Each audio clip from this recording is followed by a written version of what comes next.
Nur Bala dan semualah yang bersama yang berada di dalam pertemuan kita pada malam ini. Jadi alhamdulillah pada malam ini diizinkan Allah Subhanahu Wa Taala untuk kita bersama dalam siri usrah bulanan yang dimukadimahkan oleh yang bagi Ustaz Abdul Halim tadi dengan tajuk yang diberikan sanitize hati dan minda ke arah pembentukan usahawan yang produktif. Kita kena pakai mask bang.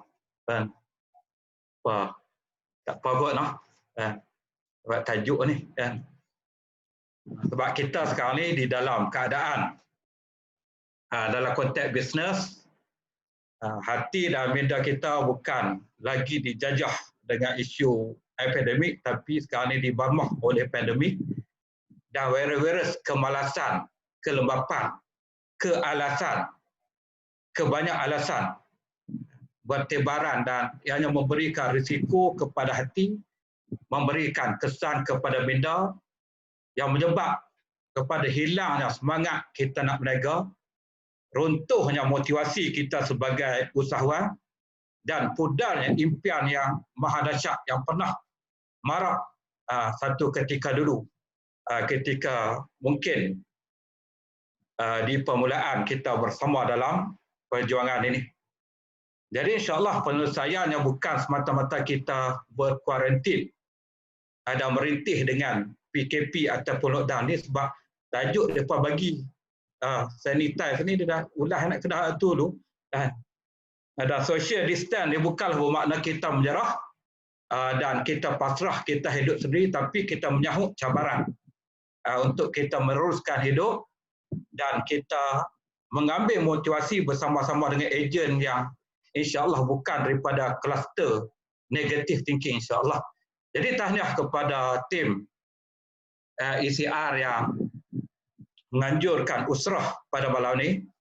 Dan saya tengok tajuk ni pun saya rasa Ustaz Halim dia jadi pengurusi ni memang di antara calon yang terbaik lah sebab Ustaz Halim tadi dia cerita 2014 dia mula kenal saya dan 2014 saya boleh cerita macam mana Ustaz Halim bermula. Sebab dia dulu ni dia kena sanitize juga. Dia di antara yang saya main ceramah di Kuantan ni dia tak ikut pada duduk di bilik belakang. Sampai kapan ni ada pun duk harap Ustaz Halim ni mainlah bagi minat sikit tentang keusahawanan ni. Dan Encik Jaafar sendiri Ayanda dia pun sembang kata ni tak apa Ustaz Halim ni hebat, dia boleh, dia ada kemampuan, cuma nak bagi dia berminat dengan keusahawanan. Sebab tu bila dia jadi pengurusi dia aktif hari ni, dia menunjukkan prestasi gerak kerja yang terbaik mewakili ECR. Saya teringat dulu macam mana dia bermula dalam keadaan bukan berapa minat sangat pun. Tapi ini tajuk yang saya kenal. Dia sebagai mukadimahkan usrah kita pada malam ni. Jadi tuan-tuan dan puan-puan muslim-muslimat yang saya hormati sekalian. Jadi untuk usrah kita yang ringkas ini, jadi pertama sekali saya mengucapkan terima kasih kepada tim ECR yang menganjurkan usrah dengan tajuk yang realiti, tajuk yang begitu baik, yang amat berhubung kait dengan keadaan, kedudukan dan situasi kita sebagai seorang usahawan Muslim. Dan bukan saja dalam konteks kumpulan bisnes, bahkan mana-mana organisasi yang melibatkan komuniti yang menghimpunkan manusia, mereka akan berhadapan dengan situasi macam mood semangat, mood yang semakin luntur, walaupun satu ketika ni kita gairah, kemudian risiko kelemahan, kelembapan, itu kebiasaan dalam organisasi yang melibatkan manusia, sama ada melibatkan jamaah ke, persatuan, parti politik ke, NGO. Saya pernah handle NGO satu kelab belia nak cerita macam mana tekanan menguruskan manusia ni, sampai kan ada kawan saya ni dia tak tahan, dia koyak file ni, lari keluar macam tu. Sebab apa? Cabaran. Cabaran sebab dia tahu ustaz saya dia dah rasa lemah semangat ni tengok sikap individu yang bersama yang tak berikan kerjasama. Jadi di antara faktor yang menyebabkan isu-isu kemalapan ni berlaku kadang-kadang disebabkan kurangnya kebersamaan. Kita tidak ada aktiviti.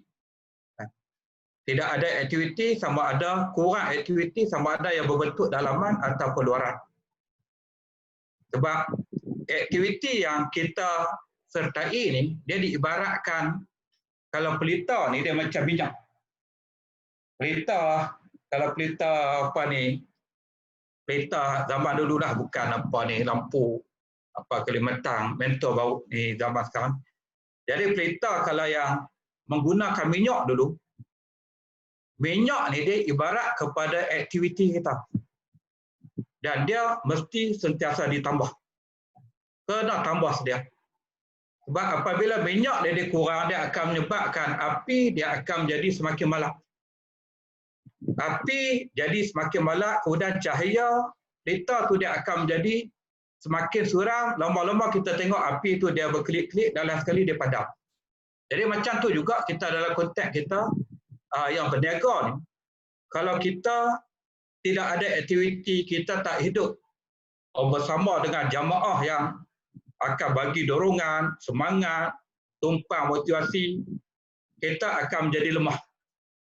Kadang-kadang disebabkan mungkin kita dalam grup WhatsApp pun kita tak terlibat, arahan perkongsian kita tak baca, komen langsung dah. WhatsApp pun kadang personal pun tak respon. Kita tak baca dan kita tak ambil berat, tak ambil perhatian dengan jamaah yang kita bentuk. Perjumpaan macam hari ini, kita adakan program melalui Zoom. Sekarang ni mudah, dengan handphone pun kita boleh bersama. Kemudian aktiviti bukan kata usrah. Hari ini dengan aplikasi Zoom ni, kita boleh berkongsi strategi sale, perkembangan semasa dan seumpamanya. Kadang-kadang ada yang mungkin dia tak ambil kisah tajuk-tajuk ni menyebabkan dia menjadi semakin lemah.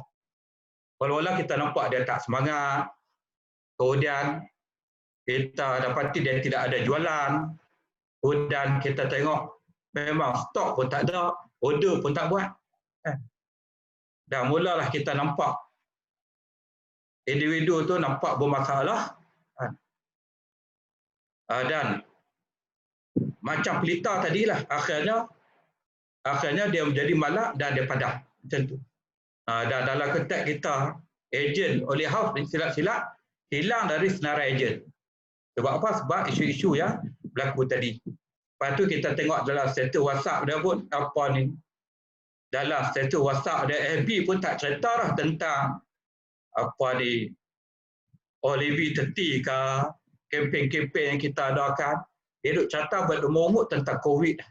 Lagi belanjawan negara, KWSP bila nak ambil duit. Dalam sekali kita tengok di dalam status dia tulis wah, dia kemuncak nak padam. Dia tulis rintihan. Aku telah cuba menjadi usahawan, dia tulis.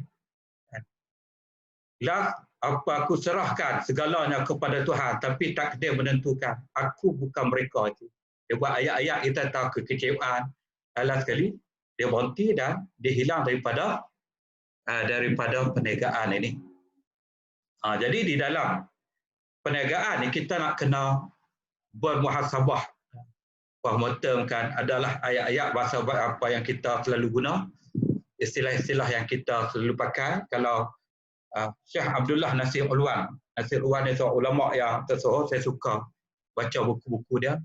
Kemudian dia cerita kalau dalam satu buku dia, Tarbiyah Ruhiyah, dan dia cerita, dia kongsi tentang pendekatan. Dia ada pendekatan macam mana dia nak membina modal insan yang cemerlang yang kita duk cakap lalu ni. Kemudian dia letakkan pendekatan yang disebut sebagai 6M. Dalam bahasa Malaysia ni kita olah menjadi 6M. Di antara M ni yang penting adalah kalau dalam base saya kongsi 8M. Siapa yang jadi ejen senior atau affiliate consultant dia kena menghadami elemen 8M. Tapi Syekh Abdullah Nasir Luan dia letakkan 6M. 6M ni sebagai model dalam membina insan. Dan di antaranya yang terpenting adalah muhasabah. Muhasabah ni penilaian lah kepada kelemahan, kekuatan diri kita. Kita nak pergi ke satu objektif matlamat, kita muhasabah nilai balik. Jadi dia adalah apa ni M yang seterusnya ada dia sebut musyarakah. Kemudian ada M dia panggil muraqabah. Jadi semuanya ada maksud-maksud yang tertentulah, muraqabah dekatkan diri kepada Allah. Kemudian muaqabah. Muaqabah ni didik diri supaya kita tak spesong. Kemudian dia ada mujahadah. Jahadah semua tahu. Disiplin, sungguh-sungguh. Dan dia ada mu'atabah. Mu'atabah ni kita sentiasa mencela satu yang tak baik yang ada dalam, yang mazmumah lah yang ada di dalam diri kita. Jadi dalam perniagaan, orang bercakap selalunya, perniagaan ni macam peperangan. Perniagaan macam perang. Dan kalau di dalam peperangan, dalam Quran banyak ayat-ayat yang menyentuh, membicarakan, membahaskan tentang peperangan, tentang persiapan, contoh persediaan peperangan. Kalau dalam surah Al-Anfal, ayat yang ke-60, wa'iddu lahum mastata'tum min quwwati wa min ribatil khail turhibuna bihi aduwallahi wa aduwakum wa akharina min dunihim la ta'lamunahumullah ya lahum huwa ma tunfiqu min syai'in fi sabilillah yuwaffa ilaikum wa antum la tuzlamun. Jadi ini di antara ayat yang menceritakan tentang jihad, tentang perang. Allah memerintahkan kepada kita supaya kita bersedialah dengan kekuatan yang kita miliki daripada apa? Daripada ribatil khail. Kuda-kuda yang ditambah untuk berperang. Yang mana dengan kuda-kuda itulah kita dapat menggentarkan musuh Allah dan juga musuh kamu hingga ke akhir ayat. Jadi perniagaan ini diibaratkan seperti mana peperangan. Jadi dalam perang dan jihad ni dia ada istiqdad, dalaman dan juga luaran. Kalau persiapan luaran ni kita tahulah nak berperang, apa senjata yang perlu disediakan, kuda-kuda yang perlu ada, baju-baju besi yang perlu disediakan untuk tentera, panah, lembing, tombak, pedang, strategi perang, itu di sudut luaran. Dan kemudian dalaman pun kalau kita tengok di dalam sejarah jihad peperangan di zaman Rasulullah, di zaman para sahabat dan seterusnya, kita tengok adanya persiapan dari sudut dalaman. Sebab persiapan dari sudut dalaman ni dia akan membantu persiapan yang dibina di dalam bentuk luaran. Sebab tu orang yang berperang zaman dulu mereka dibersihkan daripada kekotoran hati mereka. Dibersihkan daripada cinta dunia. Dan banyak kisah-kisah dalam perang macam perang Al-Qadisiyah, tentera-tentera Islam berhadapan dengan Parsi. Jadi sahabat-sahabat Rasulullah yang terlibat dalam peperangan tersebut sampaikan dibanggakan oleh Rabi'i bin Amir. Rabi'i bin Amir, Allahumma salli ala Sayyidina Muhammad, Sa'ad bin Mu'az dan ramai lagi yang menjadi pemimpin tentera Al-Qadisiyah ni. Mereka katakan mereka membawa tentera-tentera yang cintakan kepada kematian lebih tinggi daripada seperti mana tentera-tentera Parsi cintakan kepada kehidupan. Persiapan kekuatan dalaman ni cukup hebat.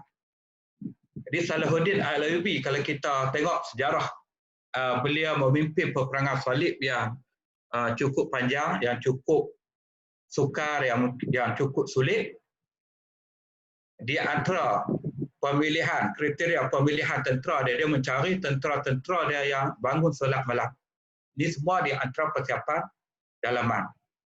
Hati itu dia akan bawa kepada minda dan dia akan bawa kepada kekuatan fizikal. Kemudian kalau kita tengok tentera Sultan Muhammad Al-Fatih, dia nak buka Konstantinopel. Jadi dia mencari tentera-tentera dia dan dia meminta tentera ni membanyakkan solawat. Di samping mereka melakukan latihan, menunggang kuda, menyediakan peralatan peperangan, tombak, pedang, kemudian bombers bombers daripada Hungary itu. Jadi masa yang sama dia membina kekuatan dalaman, dia minta bala tentera dia untuk menghidupkan setiap masa dengan bersolawat. Dan saya tengok satu peperangan yang berlaku, yang ini bukan di negara Arab, tapi berlaku di Andalus, di Spanyol pada hari ini.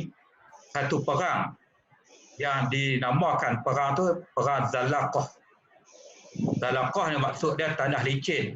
Sebab perang tu berlaku di antara tentera Islam menentang tentera-tentera Kristian, tentera Portugal. Tentera Islam dipimpin oleh Yusuf Tashfin, orang sultan yang datang daripada Morocco, bergabung dengan Granada, gabung dengan Malaga. Tentera Islam bentuk satu kekuatan yang cukup besar menentang tentera Kristian yang dipimpin oleh Kastil Alfonso. Jadi perang ni dinamakan perang Zalaqah. Zalaqah ni bukan nama tempat, tapi maksud dia tempat tanah licin. Perang di tempat yang licin sebab apa? Sebab terlalu banyak darah yang tumpah di kalangan tentera yang terlibat dalam perang, menyebabkan kuda yang lalu kawasan itu akan terjatuh, tergelincir. Tentera yang lalu pun akan terjatuh, terguling. Licin sebab apa? Terlalu banyak darah. Yang ini berlaku di satu tempat nama Wadi Jos pada tahun 459 Hijrah, berlaku di antara orang Islam dan tentera-tentera Kristian. Saya suka tentang perang ni sebab perang ni orang tak perasan. Perang yang menyebabkan Islam boleh bertahan di Spanyol ni 250 tahun lagi. Patutnya Islam bukan jatuh pada waktu yang kita tahu Islam dijatuhkan di Granada. Islam jatuh 250 tahun sebelum tu. Tapi disebabkan menangnya tentera Islam di dalam perang Zalaqah, Islam mampu bertahan sampailah kejatuhan 250 tahun yang seterusnya. Jadi di antara kekuatan dalaman yang digarapkan oleh pimpinan Islam dalam peperangan Zalaqah, Yusuf Tashfin ni dia dibantu oleh antaranya ulama-ulama yang terkenal termasuk Imam Masjid Cordoba. Sebab ni nama Abu Al-Abbas Ahmad nama dia macam Sayyidina Muhammad macam tubuh di Turki, Rumaila dia gelaran. Imam Cordoba ni dia terlibat membantu tentera-tentera Islam dan dia syahidlah dalam perang. Dia syahid dan dia pemimpi. Mimpi dia jumpa dengan Rasulullah sebelum perang. Rasulullah kata awak akan bersama aku. Jadi tentera Islam ni sebelum berlaku peperangan ni semua bangkit malam dan membaca surah Al-Anfal. Surah Al-Anfal ni surah hantar rampasan perang, keyakinan mereka bahawa mereka akan dibantu oleh Allah Subhanahu Wa Taala, mereka akan menang di dalam peperangan ni. Jadi tuan-tuan, sahabat-sahabat muslimin muslimat yang dirahmati Allah sekalian, jadi kita di dalam konteks kita dalam ulihas lah, dalam dunia keusahawanan ni, kalau orang cakap secara umum istilah usahawan ni dia ada cabaran. Kalau ahli motivasi duk cerita tu, dia ada cabaran dalaman, internal challenge, kemudian cabaran luaran, external. Dalaman ni berkaitan dengan diri kita. Mana kata cabaran luaran ni dia kategorikan yang melibatkan keluarga, dia luaran, yang melibatkan masyarakat, yang melibatkan kepada syarikat, industri, negara, apa tu luaran. Tapi ada yang menguraikan cabaran yang dalaman ni dalam bentuk hati dan minda kita, mental, emosi. Kemudian yang berbentuk luaran pula adalah di dalam bentuk fizikal ini. Dan saya selalu sebut kalau di dalam program PDU dulu, KPR sekarang KPR, PDU bagi ejen-ejen yang baru bersama dengan Oleh House, baru nak mencuba, baru nak tahu, baru nak melangkah. Saya akan cerita tentang gambaran kepada perniagaan Oleh House dari sudut iklim dia, situasi dia, cabaran dia. Saya selalu analogikan dengan satu pandangan gunung ataupun bukit yang indah dan cantik. Kalau kita tengok gunung ataupun bukit yang menghijau ni, kita akan digambarkan dengan keindahan, ketenangan, kecantikan. Kalau kita Google di dalam internet pun, kita tulis beautiful lah, pemandangan yang cantik di dunia, pagi dia akan naik ayat terjun gunung-gunung. Kebanyakan gunung. Dia menunjukkan keindahan tu ada terselit pada objek gunung ni. Jadi gunung ni diibaratkan ketenangan. Kalau kita buat lukisan, banyak orang melukis kedamaian, ketenangan hidup ni akan lukis gunung, borong apa semua. Jadi perniagaan yang kita libati ni, saya selalu analogikan seperti mana kita melihat gunung yang cantik. Daripada jauh kita tengok gunung ni indah, menarik, lawan, kita rasa kalau boleh kita berada di puncak gunung ni, best sonok. Kita boleh nampak pemandangan, kita rasa kepuasan. Tetapi sebenarnya bila kita sampai di kaki gunung, baru kita perasan gunung yang indah ni rupanya bukan begitu mudah untuk kita panjat. Di sana dengan berbagai halangan, berbagai cabaran, kita akan lihat, kita akan tempuh duri-durinya yang tajam, belukar hutan, pohon balak, binatang-binatang yang menyengat, serangga-serangga yang berbahaya, binatang-binatang buas, pohon-pohon yang besar, hutan balak dan seumpamanya. Jadi kalau kita nak gunung, kalau nak gunung Jerai, kita kena, yang pertama kita kena kenal puncak dia. Macam kita berniaga, kita kena tahu apa mission statement dia, vision statement yang selalu diulangkan oleh CEO kita. Kita kena kenal puncak. Kalau di Kedah ni dia ada Gunung Jerai. Gunung Jerai 1,207 meter. Kita tahu perjalanan dia 1,207 meter. Kalau orang panjat, kalau kita nak selalu program atas tu, kita nak eta dalam setengah jam macam tu. Kalau panjat ni dalam 3 jam kebiasaan. Ada yang 10 jam tak sampai lagi, kena bantu, kena bawa nak dengan van. Macam kita buat program kelab dulu. Daripada semua yang terlibat dalam pendakian tu, saya ingat hanya tak sampai 5% kuat sampai atas. Lain itu semua naknya action lebih. Kami tu angkut dengan van sebab apa, duk terterak, terguling kat tepi jalan. Jadi kita kena puncak. Kalau Gunung Jerai contoh 1,207 meter, Gunung Tahan dia 2,000 meter lebih, 2,187 meter macam tu. Gunung Kinabalu lebih pada 4,000 meter. Kemudian kalau Gunung Everest lagi tertinggi di dunia 8,000 meter lebih. Jadi kita kena tahu perjalanan yang selalu ambil masa lama panjang. Kita nak panjat dan kita nak kena cabaran.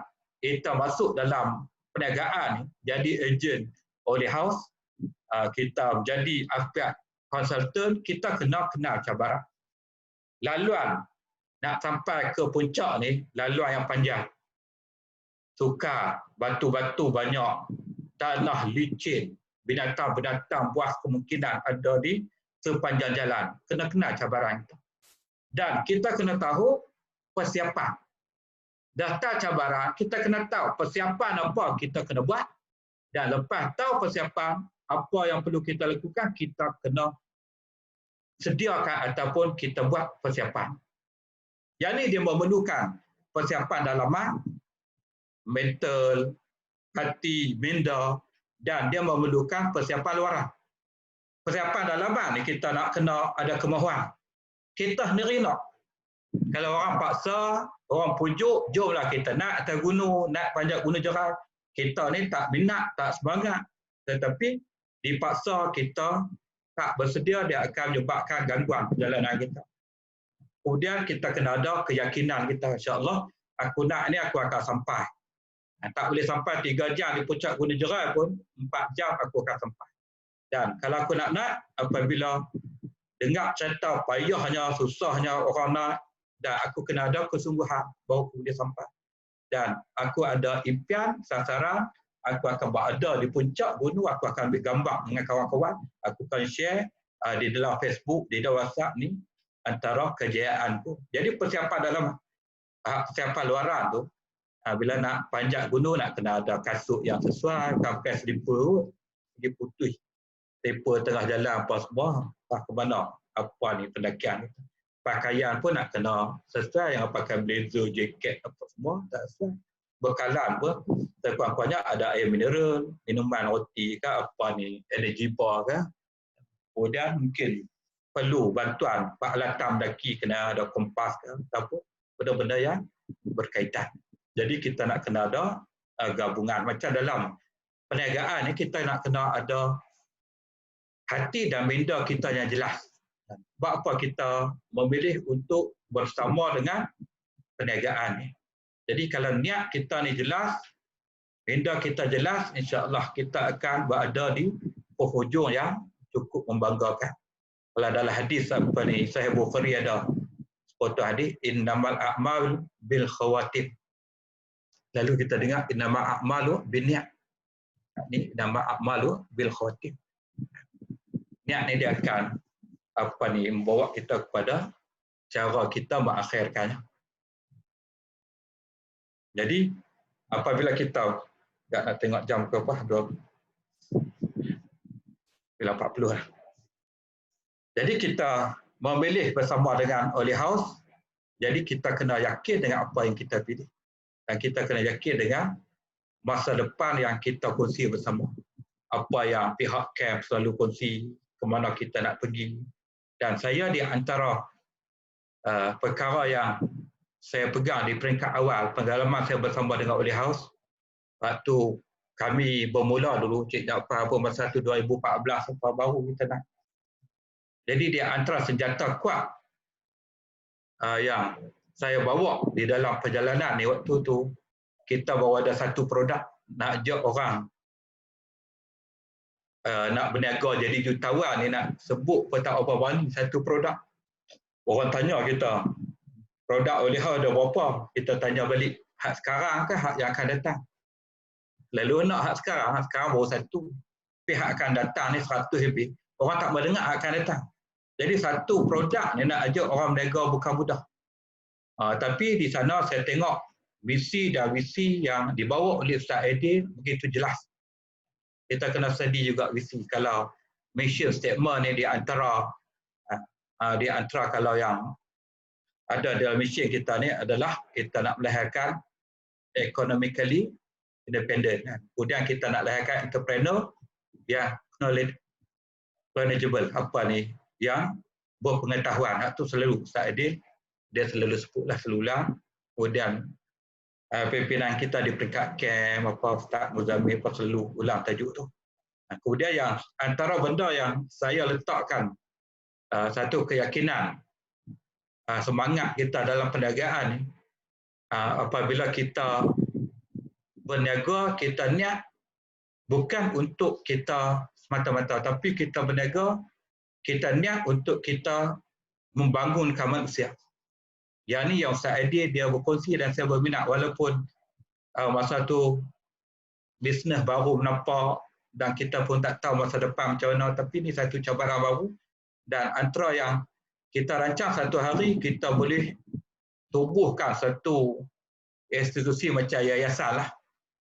Kita boleh bantu umat Islam, kita boleh bantu orang yang memerlukan. Jadi semangat kita tinggi. Dan niat kita berniaga satu hari, kalaupun kita tak berjaya, kita tak kaya, tetapi sekurang-kurangnya kita boleh memberi manfaat kepada umat Islam. Sebab tu bila tahun 2020 ni, bermulanya aktiviti ataupun usaha yang dilakukan oleh oleh Haus yang dipimpin oleh Ustaz Aidil CEO kita membangun yayasan yang dinamakan Yayasan Jariah Afiat. Jadi saya rasa satu kepuasan dan saya dah terkeluar sikit daripada tugasan awal bersama dengan oleh Haus dipindahkan ke Afiat Sinergi. Jadi kita rasa satu kepuasan. Sebab apa? Sebab Yayasan Jariah ni telah mula kita bangunkan. Kita dah adakan aktiviti bantu orang susah. Dia ada Afiat, kita panggil Afiat Home. Baru ni kita bantu cari rumah-rumah orang susah yang bukan saja susah tapi kita bimbang dengan isu-isu yang melibatkan agama dan hukum hakam sendiri. Rumah yang ada anak perempuan, anak lelaki, tak ada bilik, duduk satu rumah, bercampur, tidur sekali, mak ayah pun. Kita fikir macam mana mereka boleh hidup. Mandi pun tidak ada alas, tidak ada dinding. Jadi kita cari yang kita boleh bantu, kita renovation, kita buat bilik, asingkan lelaki, asingkan anak perempuan, tempat mandi tutup, apa semua. Jadi satu kepuasan. Kemudian kita bagi sumbangan, yayasan, Afiat student, dan banyak lagi hak kita baru bermula. Dan ini di antara perkara yang cukup memberikan motivasi dan semangat. Jadi kita kembali kepada niat kita, kenapa kita berniaga, dan niat ni dia akan menyebabkan kita tak mudah untuk lemah semangat.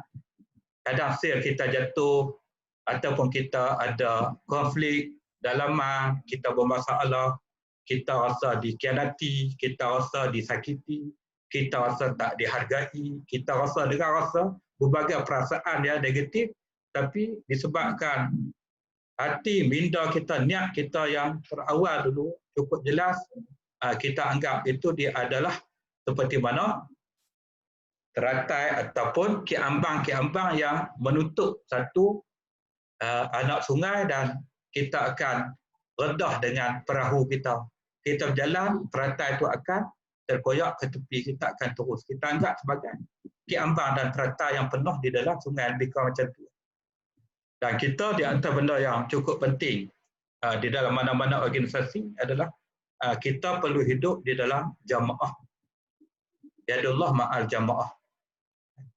Dan orang yang ejen-ejen, tak kira lah di dalam mana-mana perniagaan, saya dalam HPA dulu, kemudian dalam oleh Haus, kemudian sekarang dalam Afiat Sinergi.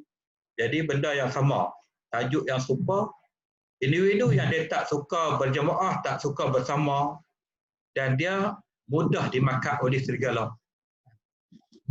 Innama syaitan ya'kulu ya'kulul ghanam. Apa Allah sallallahu alaihi wasallam Muhammad, hadis zibul insan ka zibil ghanam. Serigala tu, syaitan tu dia dia macam serigala yang makan kambing-kambing yang duduk bersendirian. Sebab tu kita dalam perniagaan oleh Haus ataupun mana-mana perniagaan yang lain, Afiat Sinergi, saya selalu tekankan kita mesti hidup dalam kerangka berjamaah. Dia jangan pisah, kita duduk sendiri, kita tak bersama, kita lama tak berjumpa, tak mau bersama. Sebab kita akan jadi kuat dengan kita berjamaah. Sebab tu Saidina Ali dia sebut kekeruhan di dalam jamaah ni dia lebih baik daripada keharmonian, ketenangan hidup bersendirian. Kita duduk seorang memang tenang, tak ada apa masalah. Tetapi keserabutan dalam berjemaah ni dia jauh lebih baik daripada ketenangan kita duduk dalam seorang. Ya, kalau kita tengok ikan puyuh ni kalau di Kedah kawasan Bendang, ikan puyuh ni terkenal dia boleh hidup di dalam air yang keruh, dalam seluk ni. Kita tengok ada ikan, kita tengok kita suar tangan, tak melompat, rupanya ada ikan puyuh. Kita boleh tangkap. Dia boleh duduk di dalam air yang keruh ni bahkan sampai berbulan-bulan. Tapi ada kawan saya, dia ambil ikan puyuh ni, udah basuh pergi elok, dia buah dalam akuarium. Buah dalam akuarium ni 2 hari mati. Air yang jernih apa, tapi dia mati. Dia macam tu juga dengan kita kalau kita berjamaah, walaupun kita duduk dalam kekeruhan berjamaah ni, kita akan menjadi kuat. Berbanding kita duduk seorang, kita tak ada masalah, kita rasa kita tenang, tetapi sebenarnya dia akan menyebabkan kita lemah. Dan kita kena jelas. Ejen yang memilih bersama dengan perniagaan oleh House, kita kena jelas. Niat yang selalu saya ulang, saya sebut kepada rakan-rakan, sahabat-sahabat, ejen usahawan kita, kita terlibat dalam perniagaan ni sebab kita nak menyusuri sunnah Rasulullah sallallahu alaihi wasallam sebagai peniaga. Kemudian kita nak berkongsi produk-produk yang baik dan hebat yang kita namakan sebagai Quranic food. Nak berkongsi kepada insan-insan yang berada di sekitar kita, manusia yang ada di sekeliling kita. Jadi ni niat kita. Kemudian kita berniat sebagai dakwah untuk menobatkan Rasulullah sallallahu alaihi wasallam sebagai pakar nutrisi yang agung. Itu dia antara niat kita. Kemudian kita berniat kita nak menjadi jutawan. Imam Syekh Asad Abana dia sebut, berniagalah sekalipun kamu telah kaya. Berniagalah walaupun kita ni dah kaya apa berniaga. Jadi kita niat melalui kekayaan kita akan memberikan manfaat kepada masyarakat, kepada umat Islam, bayar zakat, bantu umat Islam, laksanakan keseluruhan rukun-rukun di dalam agama, dan kita niat untuk meningkatkan taraf hidup kita. Kita berniaga bukan saja kita ada objektif-objektif yang lain, tetapi kita juga berniat insya-Allah melalui perniagaan. Aku terlibat dalam bisnes oleh House ni. Satu hari aku akan tingkatkan taraf hidup aku, keluarga aku dan juga orang yang terdekat. Jadi kita kena jelas.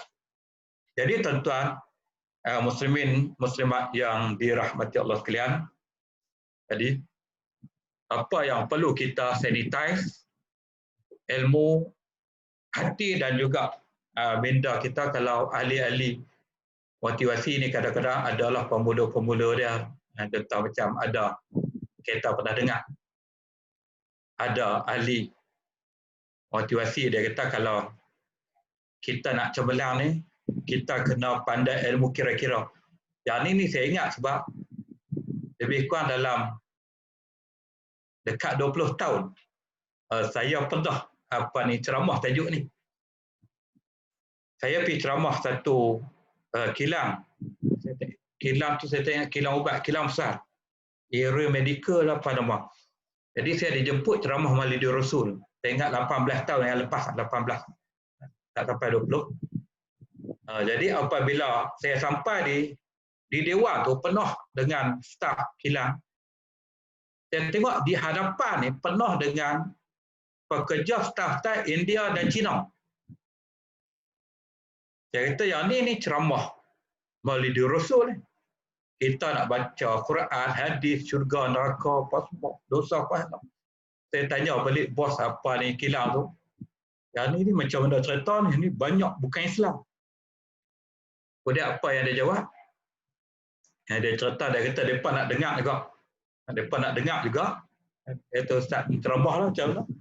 Dan sekali saya buat macam mana, saya ceramah, saya kata apa ni, saya guna apa ni, tajuk ni lah. Kita kena pandai ilmu kira-kira kalau kita nak cemerlang. Yang dimaksudkan ilmu kira-kira ni apa dia? Kena pandai campur, tolak, darab, bahagi. Udah hurai itu. Hak yang dimaksudkan dengan campur ni kita nak kena tambahkan kesungguhan kita, apa semua. Benda-benda yang positif. Udah yang tolak ni kita nak kena usah buang. Negative thinking, kemudian mental block, semua tak boleh. Segala benda cabaran ni semua kita tak boleh. Kemudian terlalu banyak alasan, benda-benda yang libatkan negative thinking. Kemudian yang dimaksudkan dengan darab, itu gandakan. Gandakan, kita kena gandakan. Sekarang ni kita dah ada usaha dah. Beli barang, kemudian aktiviti kita buat, tapi kita kena gandakan lagi. Usaha kita, kemudian aktiviti, kreativiti kita kena ganda. Kemudian yang dimaksud bagi kita kena bijak mengatur dan juga menyusun masa kita.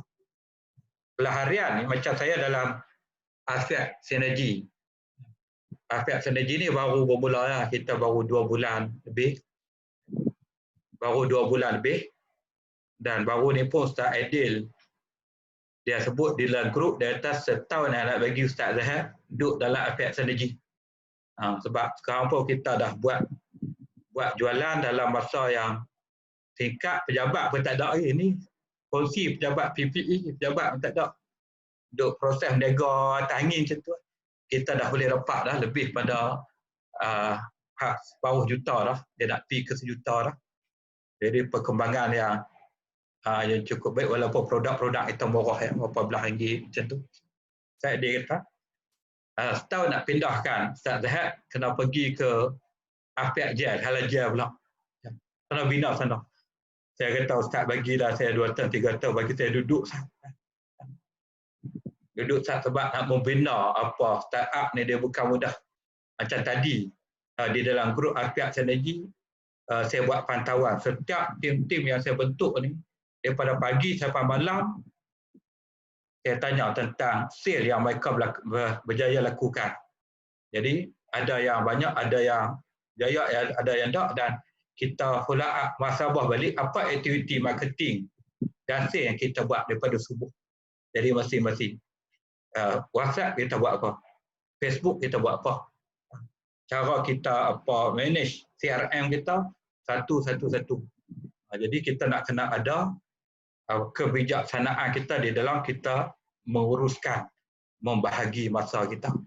Jadi Rasulullah SAW kalau kita tengok zaman dulu Nabi dulu dia berniaga. Rasulullah dulu dia ada 13 tempat yang mana Nabi dia terlibat dalam perniagaan. Kalau kita dengar dalam sejarah ni kadang kita selalu dengar Rasulullah dia ikut Pak Melakan dia pergi niaga sampai ke bumi Basra, Syam. Hak yang paling terkenal lah, cerita yang paling famous. Tapi kalau kita tengok dalam sejarah secara detail Rasulullah dia berniaga, Nabi dia berhadapan dengan berbagai cabaran. Dia punya pelanggan, persekitaran, suasana pasaran yang berbeza, penerimaan yang tak sama. Ada tempat yang Nabi berniaga ni nama dia Zamatul Jandal. Yang ni di kawasan sepadan Syria. Masa dia pun dia ada waktu dia. Orang Arab ni dia ada waktu panas, ada musim sejuk. Musim panas dia akan pergi duduk. Ada yang pergi ke ila fi Quraisy ila fi hatta syita wa sayf. Kita dengan sayf, ada yang pergi ke Yaman, ada yang pergi ke Syam. Dia macam orang Eropah musim sejuk yang kuat mereka akan turun ke selatan, ramailah pergi ke Sepanyol. Masa musim panas pula mereka akan pergi ke Skandinavia. Ya Rasulullah dia pada bulan Rabiul Awal Nabi dia berniaga di mana? Di sempadan Syria, di utara Hijaz, dan di situ tu dia berhadapan dengan pelanggan, pedagang-pedagang international antarabangsa yang datang daripada Parsi, yang datang daripada Rom, apa semua jumpa situ. Kemudian Rasulullah dia berniaga di mana? Musaqar di Bahrain.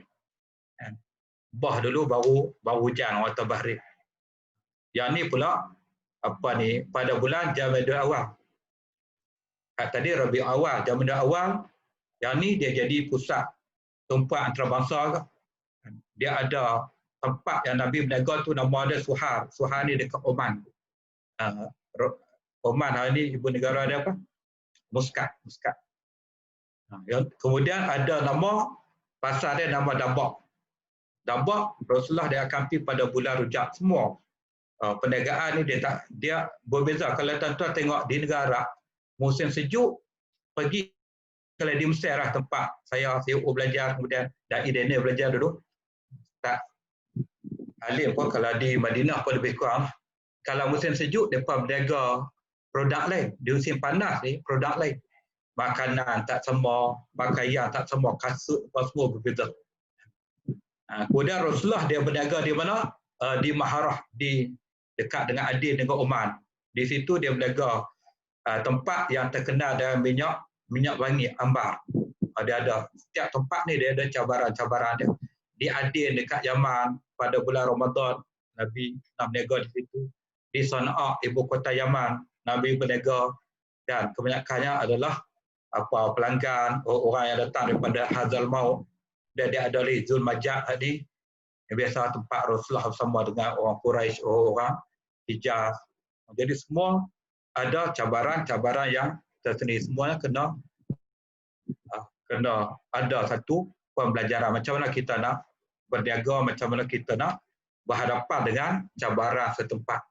Dan macam kita pada hari ini dengan isu pandemik, alhamdulillah Allah Subhanahu Wa Taala berikan di sebalik kepayahan kesukaran ni, sebenarnya di situ terselindung dan adanya kekuatan yang Allah Subhanahu Wa Taala anugerahkan kepada kita. Dan macam kisah Salahuddin Ayyubi waktu dia berhadapan dengan ketumbukan tentera salib yang bergabung daripada Sepanyol sampai ke Sweden, Hungary sampai ke Holland, nak lawan dengan tentera Islam ni, dia rasa tertekan. Dia rasa sukar, rasa payah, dia minta doa kepada Allah Subhanahu Wa Taala, Allah berikanlah kemenangan kepada dia. Tetapi Allah Subhanahu Wa Taala tak beri kemenangan pada masa itu, tetapi dia berhadapan dengan lebih banyak kepayahan. Sampai ada usaha untuk menyerang kota Madinah. Terlalu banyak cabaran, kepayahan yang dia hadapi, dan akhirnya dia keluarkan satu ungkapan, dia kata, akhirnya dia sedar, melalui kepayahan, cabaran, kesusahan ni, sebenarnya aku menjadi lebih kuat. Disebabkan kepayahan inilah dia menjadi kuat. Allah bagi kekuatan dia dengan cabaran. Jadi dengan isu pandemik pada hari ini, PKP, kemudian mungkin kita tak sedar banyak benda baru yang kita belajar. Dan kalau hari ini di dalam strategi online ni macam-macam kita boleh belajar, dan ada yang kita dah kuasai dan ada yang kita perlu kuasai. Walaupun kita duduk di Pahang, di Kelantan, di Terengganu, walaupun kita usia dah 40-an, 50-an, saya pun payah agak nak belajar, tapi semangat. Ada benda yang kita terpaksa belajar daripada anak kita, belajar daripada leader-leader kita, ada yang belajar daripada rakan-rakan kita.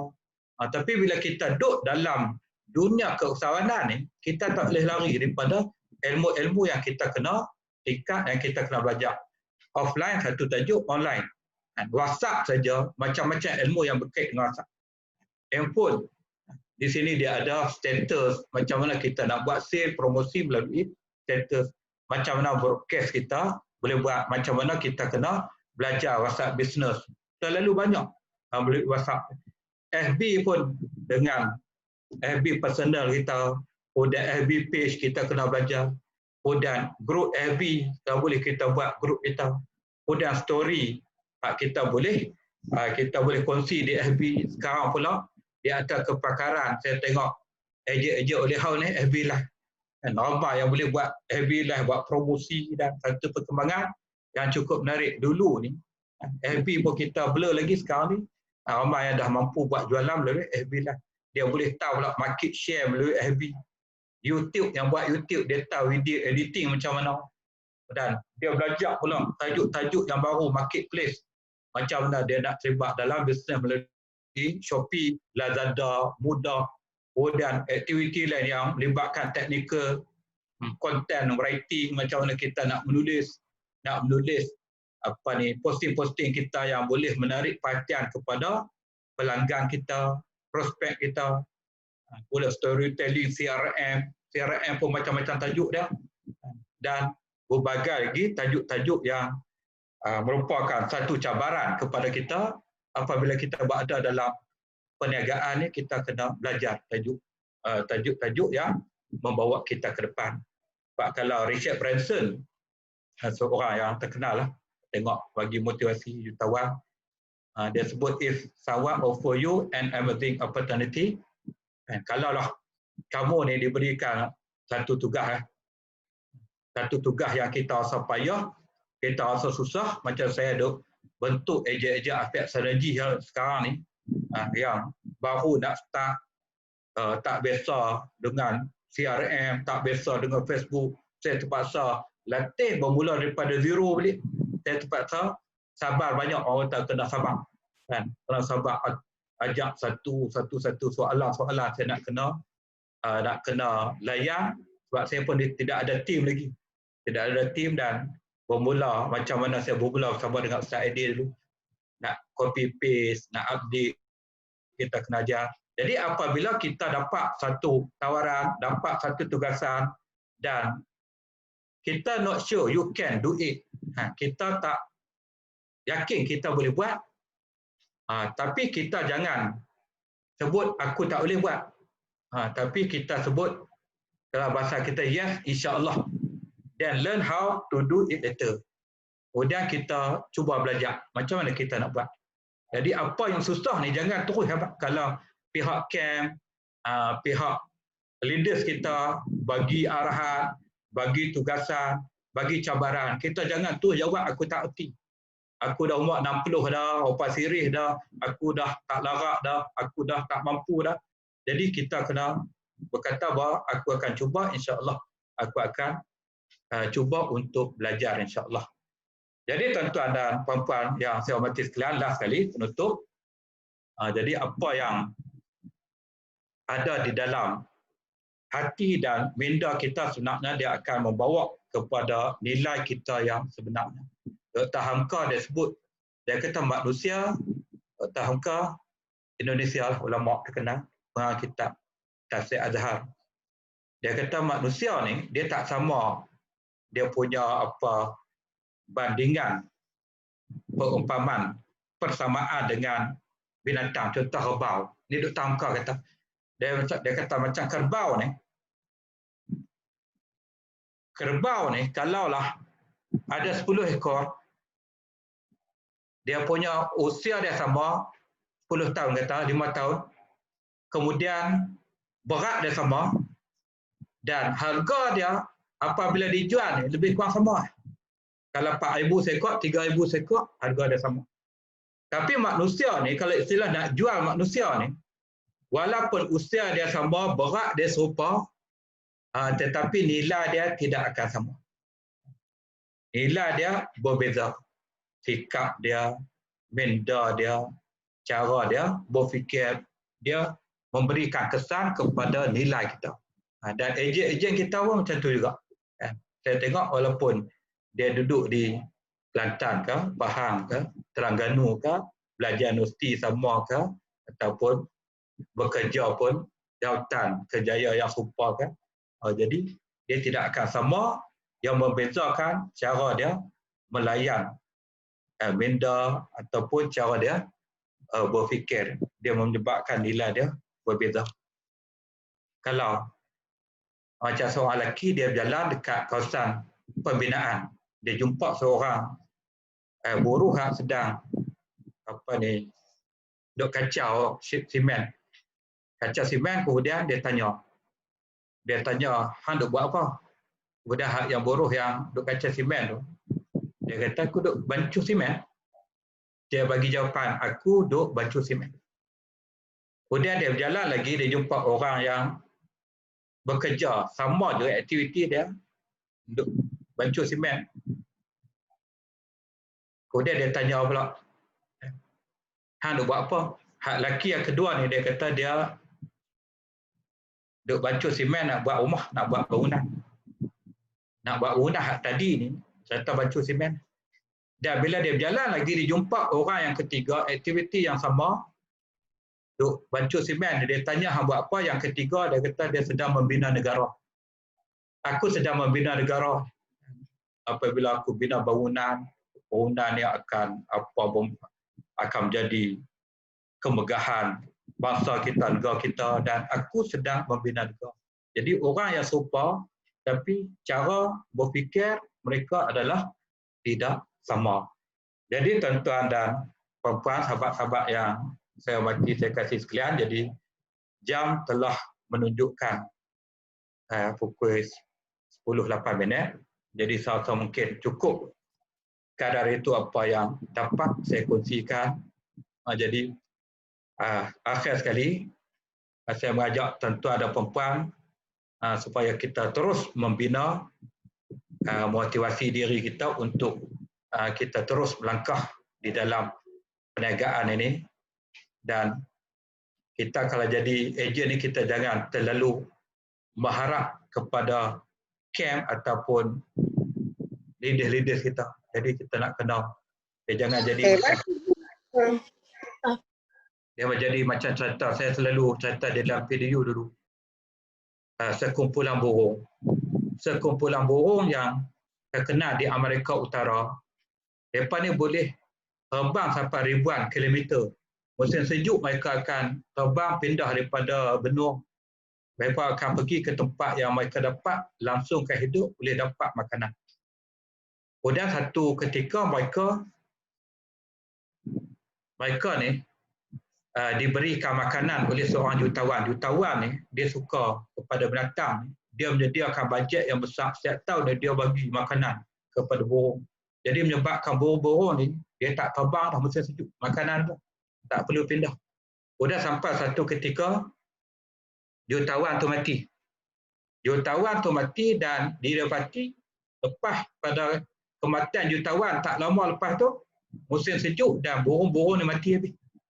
Sedangkan burung ni, burung yang mempunyai kekuatan sayap yang cukup hebat, mereka boleh terbang ribuan kilometer, berpindah daripada benua ke benua yang lain, tapi disebabkan mereka selalu mengharap kepada bantuan makanan daripada jutawan tersebut, menyebabkan mereka pasrah, mereka kalah dan akhirnya mereka mati. Sedangkan mereka adalah burung binatang yang cukup terkenal dengan kekuatan mereka di dalam melangkahi benua. Jadi saya cukup sekadar itu apa yang dapat saya kongsikan bersama dengan sahabat-sahabat, tuan-tuan dan puan-puan sekalian. Saya pun tak tahu sama ada yang gambar-gambar keras ni saya akan boleh percaya lah. Silat-silat dia duduk apa ni, duduk kat dapur, duduk kena mi oleh house apa bawah. Dengar Ustaz, saya dengar. InsyaAllah dah. Jadi siapa yang bersama saya pada malam ni, saya nak buat test sikit. Lagi saya akan share di Facebook dan saya nak tuan-tuan dan puan-puan komen sikit. Sebab baru ni saya ada isi satu program. Kemudian saya dapat maklumat kebanyakannya apa dia daftar dah. Nampak nama dia ada tetapi dia tak dengar pun. Sebab apa dia takut tak pergi camp, tegak marah kan, sebab apa hang tak join program dia pun seolah-olah macam apa komitmen lah. Rupanya dia cuma main parking je, tetapi kita tengok gambar dia keras. Gambar keras. Jadi lagi saya nak tengok siapa yang benar-benar bersama dengan usrah kita pada malam ni, insya-Allah.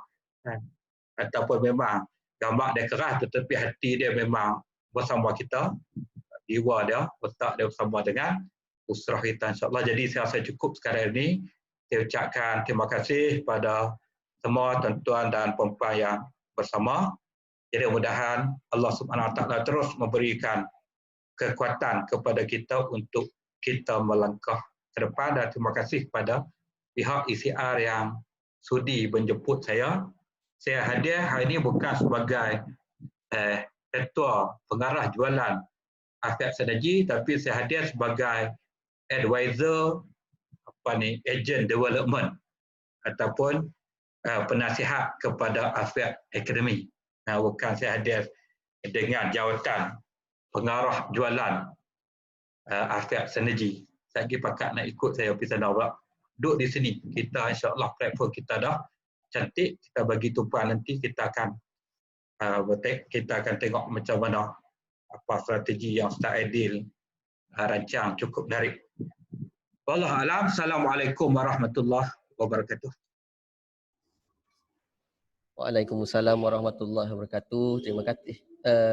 Jazakumullah khairan katsira diucapkan kepada Al-Fadil Ustaz Muhammad Zahir Ghazali atas pengisian usrah afiat kita pada malam ini. Jutaan terima kasih kita ucapkan kepada Fadil Ustaz. Jadi alhamdulillah banyak mutiara kata dan juga dalam masa yang sama diselang-sedikan dengan pelbagai sejarah Islam yang dikongsikan. Cuma saya tertarik dengan satu poin yang diberikan oleh Ustaz tadi, yang mana berkaitan seorang usahawan tu perlu mahir dalam kira-kira, mahir dalam proses untuk tambah, tolak, darab dan juga bahagi. Maksudnya mahir tambah apa, mungkin menambah ilmu dari sudut keusahawanan, dari sudut product knowledge, dari sudut ilmu marketing dan sebagainya. Menolak contohnya perkara-perkara yang negatif. Mendarab ni maksudnya menggandakan usaha-usaha untuk kita meningkatkan sale dan juga membahagi. Kalau contoh dah ada perniagaan, mungkin gerak kerja kita tersebut bukan hanya kita yang perlu buat, perlulah kita berikan pada staff-staff kita pula yang mana yang ada talent dan sebagainya. Alhamdulillah, terima kasih Ustaz atas penyampaian selama 1 jam pada malam ini. Dan kita di pihak ECR memang insya-Allah untuk bulan-bulan yang ke hadapan, insya-Allah kita akan maksudnya jemput lagi Ustaz untuk aktiviti ataupun pertemuan bersama dengan ejen-ejen kita, insya-Allah dalam membina motivasi di pihak ejen khususnya di Pantai Timur, insya-Allah. Yang keduanya, sebelum kita berakhir pada malam ini, suka untuk saya kongsikan berkaitan dengan aktiviti pembangunan ejen yang akan diadakan pada bulan ini, khusus untuk semua ejen-ejen di ECR. Sini saya bacakan daripada nombor 1 sampai 6 lah. Okay, untuk program pembangunan bulan ini, pertama sekali yang berlangsung pada malam ini iaitu program Usrah Hafiat bersama dengan Al-Fadhil Ustaz Zahir. Yang seterusnya insya-Allah pada 5 hari bulan 12 hari Sabtu ini, kepada ejen-ejen kita ataupun AC yang telah pun mendaftar, tahniah diucapkan. Penyertaan kalau tak silap saya yang saya lihat tadi dari ECR lebih kurang 30 orang ejen ataupun AC kita yang dah mendaftar dalam program ABP ini. InsyaAllah pada hari Sabtu ini akan bermula siri yang pertama. Jangan lupa untuk semua. Seterusnya kita akan adakan kelas afiat bersama dengan Dr. Zubaidi. InsyaAllah pada 8 hari bulan 12 nanti akan bersambung daripada tajuk pada bulan yang lalu, iaitu berkenaan dengan Habatus Sauda dari perspektif saintifik dan juga perubatan. Yang ini merupakan siri yang kedua lah. Okay. Yang seterusnya pada 16 Disember insya-Allah kelas pemantapan produk bersama dengan Cikgu Mimi, insya-Allah kita akan adakan seperti mana yang kita adakan pada bulan lepas, dan menyambung lagi silibus pengajian untuk product knowledge kita, insya-Allah. Seterusnya untuk ABP siri yang kedua bersama dengan Tuan Ikhlas berkaitan dengan account dan finance nanti, insya-Allah pada 19 dan bulan 12. Dan yang terakhir untuk bulan ini yang kita rancangkan pada 21 bulan 12 nanti, insya-Allah bersama dengan Umi Dahlia dari KMJ, CEO KMJ yang baru, berkaitan dengan marketing, iaitu teknik untuk close sale. Jadi ini antara rangkuman program agent development yang kita akan adakan insya-Allah setiap bulan selepas ini, yang merangkumi program motivasi, program berkaitan dengan product knowledge, berkaitan dengan nutrisi dan seterusnya untuk berkaitan dengan untuk sales dan juga marketing. InsyaAllah dalam tempoh sebulan program-program yang sebegini insyaAllah kita akan adakan secara berkala untuk semua ejen kita. Jadi Alhamdulillah untuk penyertaan pada malam ini, Alhamdulillah mendapat sambutan yang amat baik daripada semua ejen. Lebih kurang 53 orang kalau tak silap saya tadi yang hadir pada malam ini. Alhamdulillah, tahniah buat semua ejen-ejen kita di ECR yang dapat meluangkan masa untuk sama-sama hadir. Okay. Dan untuk sedikit task, kita berikan sedikit task lah untuk usrah pada malam ini. Sekejap lagi dalam grup insya-Allah pihak kami akan kongsikanlah gambar Zoom ini dalam apa dan dalam grup WhatsApp bersama dengan semua. Jadi kita bagi sedikit task untuk semua selepas ini sehinggalah jam 12 tengah hari esok sebelum Jumaat untuk ambil salah satu poin hasil dari pengisian daripada Al-Fadhil Ustaz Muhammad Ghazali tadi untuk dikongsikan dalam Facebook. Okey, kongsikan dalam Facebook dan kongsikan juga gambar ataupun poster program kita pada malam ini bersama dengan gambar dalam Zoom tersebutlah.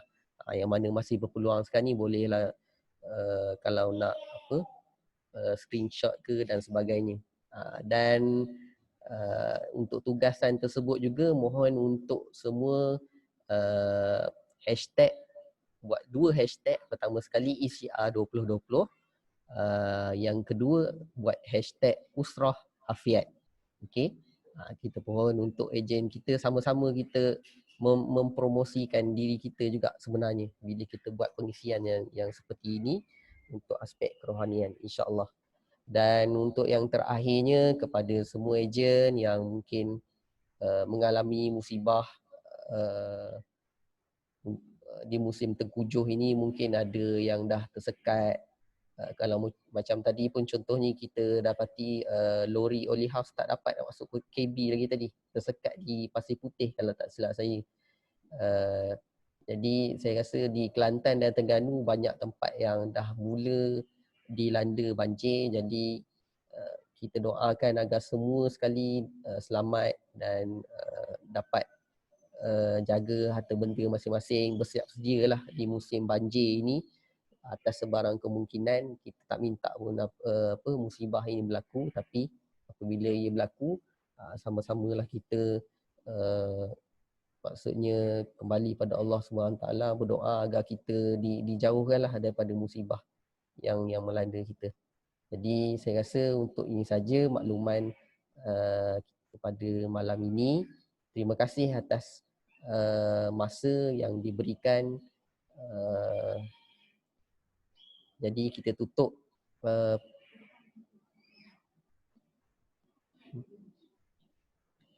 sebelum kita berakhir sekejap sebab ramai yang on video ni, saya nak ambil gambar lah. Nak ambil gambar sikit boleh tak? Nak tengok ramai-ramai yang ada ni. Okey. Boleh tunjuk best 2 tak? Macam ni. Okey. Terima kasih semua. Okey. Sedia. Okey.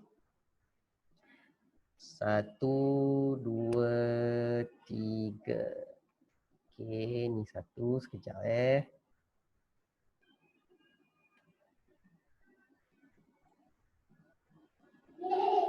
Sekejap.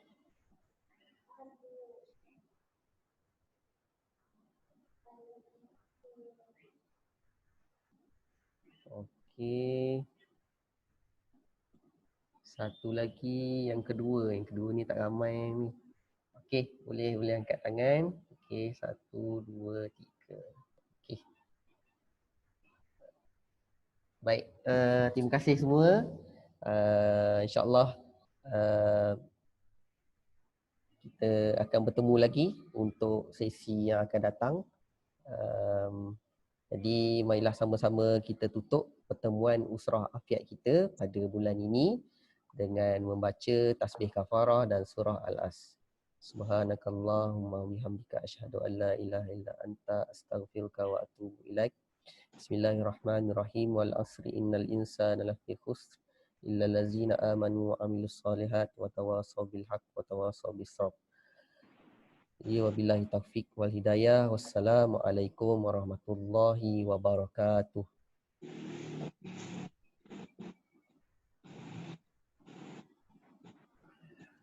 Okey, terima kasih semua.